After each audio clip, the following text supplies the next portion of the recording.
Okay, welcome to a very rare, unscripted video where I am just going to spew out all of my thoughts on what I think will come in the 4.2 Archon Quest. Of course, anything that I'm saying right now is just a prediction, a guess, and I will try to explain some of my guesses, and it's not reflective of the final product. We'll find out what happens when 4.2 drops on Wednesday, Asia time, and Tuesday for, I guess, everywhere else.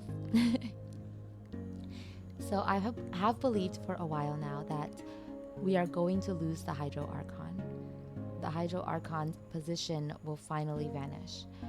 Nuviet says that in order for a dragon to regain its full dragonhood, that the Hydro Archon needs to, or the Archon with its element needs to disappear. Now, that can have horrible implications, but we also know that just because an Archon dies does not mean they actually disappear. They can pass on their role. We have 3 Archons so far who are the second holders of that Archon title. So I do believe the Archon position is just a title. And I think, like the French Revolution, that Fontaine is going to lose its figurehead. The guillotine symbolism in the 4.2 trailer was very obvious, but I don't really believe Furina is going to die. I think Furina will most likely give up her position symbolically, and it will be Nuviet's job to make that happen. In fact, I believe that that has been what Furina has set him up for all these years, as you can see from her voice sign at the end of the 4.2 trailer.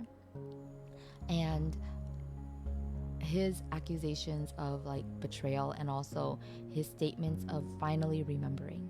So I think he will now realize that he has been set up to get close to humanity all of these years, to feel for them, to understand them, to care for them, and to respect them, so that he will step up and protect them against the dangers of the primordial sea. There's also a possibility that Furina is letting things get this far with the primordial sea in order to force Nuviet's hand, in order to make the situation so dangerous that he actually has to step in and do something, no matter how much he may not want to hurt another person, in this case being Furina herself. And I think the reason I have all of these ideas is, well, one, voice lines. First, there is Nuviet's final ascension voice line. Spoiler warning, if you have not ascended Nuviet to level 90 and you were told not to, feel free to take a break from this part. Anyway, his final ascension voice line says he will regain his full dragonhood. And then we also have his voice lines about the Archons. Every single one of them is listed about so-and-so Archon, except for Furina's. At first I thought it was because he hadn't met the others, but, well, and I thought that he just knew Furina personally and he's close to her. But over time, I wondered if it was because she was no longer an Archon, but just Furina. Anyway, another reason that I have these ideas is because I see parallels between Furina's story and Childe's story. And I'm talking about Childe's story because back in the Archon Quest in Liyue, Childe also forced Morax's hand, or that was his intent, by drawing out Osael. By calling out Osael, he was trying to force the Geo Archon to reveal himself so that he could take his gnosis. And I think that similarly, Furina has been forcing Nuviet to reveal himself to the people of Fontaine, to become their hero, right? In Act 3 of the 4.1 Archon Quest, we were stuck in prison, and I know a lot of people thought that was boring. I also saw some quite big head people pointing out that it could be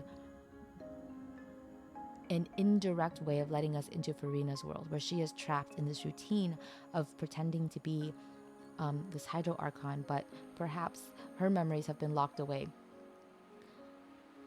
until like the critical moment. And while we, the traveler, were experiencing all of this, it's not only Furina that we're supposed to understand, but it's also like actively in the game Childe. We were trying to figure out what happened to Childe, so he went through that daily routine as well. And so that to me is just another parallel to the two of them. I think that's why Childe has been so important in this entire quest. Also, if there's another character who is super showy, although he fully believes it, everything he's showing is Childe, right? So anyway, someone pointed out in a chat that I was in that 4.2 trailer had Skirk, and she has fins on her body, and it could be that she is even the whale itself. I don't know if I believe that, but if that was the case, if that also turns out to be true, essentially she has been training Tartaglia or Childe this entire time to fight her, to defeat her. And that would be another parallel to Furina, who would be setting Nuviet up this entire time to defeat her. So that's it. That's my prediction. I think that Furina is going to escalate the situation, force Nuviet's hand, force him to take back his dragonhood. It will still be revealed to everyone, and she will say a final farewell, only to realize that what she's only giving up is the Hydro Archon's position, and she will survive. I think she will also go through a type of personality change. Not a very big one. I think it'll be similar to how Xiao and Scaramouche's personalities are developing. I think it might be a mix of the wise Furina, the sad Furina that we've seen, and at the same time the showy Furina that we've seen as she comes into her own person. And I'm really looking forward to that. Furina has grown on me a lot as I keep thinking about her. Some people say that we don't know that much about her, so I'm wondering if I'll be disappointed in the end, but I'm excited to pull for her either way. I hope that everyone else is also looking forward to Fontaine. Let me know what your theories and ideas are. I hope I didn't miss anything, but if I did, I'll include it in the comments. Bye bye.